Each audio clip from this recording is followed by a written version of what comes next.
Hey friends, it's Pastor Craig. Each day this week, we got something really cool. We're going to walk you through the events of Jesus every day as he did on Holy Week. And here we are on what they call Holy Monday, the day after Palm Sunday, where Jesus rode triumphantly into Jerusalem on a donkey. Many of us know that.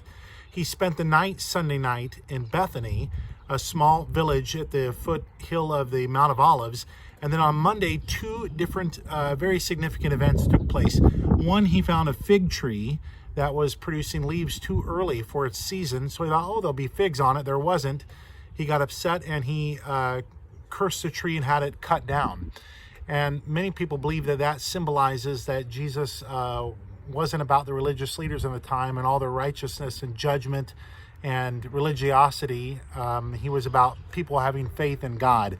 Other people think that maybe it's a judgment on all of us sinners that stand sinful before God, and Christ, of course, bridges that gap for us on the cross. The second event that he does is he goes into the temple, one of my favorite stories, a very challenging story, and he sees the money changers there and turns over their tables in anger and says, you've turned my father's house into a den of thieves, and this is not the place where we change money, where we do commerce. It's a place of faith.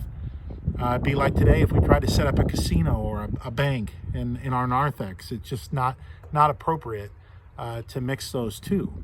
And I like that second story a lot because, I don't know if like's the right word, but I appreciate that second story because Jesus displays his anger.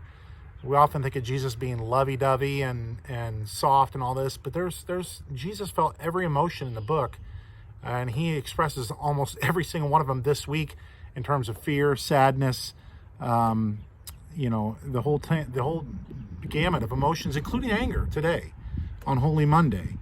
And we have to be very clear, if you let blind anger go into rage, it's no bueno, no good. And also if you let anger if you let it well up in your heart, you get to hate, and that's also no good. But the raw emotion of anger is not a bad thing. We don't want to hurt anyone, including ourselves. But to be frustrated or angry, maybe you're that way today or this pandemic, that's okay. Whatever you're feeling is okay.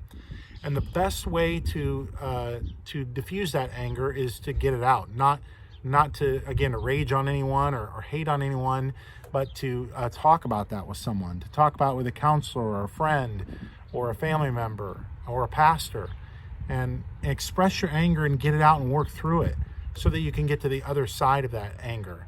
And Jesus certainly did, and the church certainly did, righting our ways as the temple did, and as the church has done, and we're all cleansed with Christ's work this week. Hopefully you found that helpful. Tune in tomorrow to see what Jesus does on Tuesday.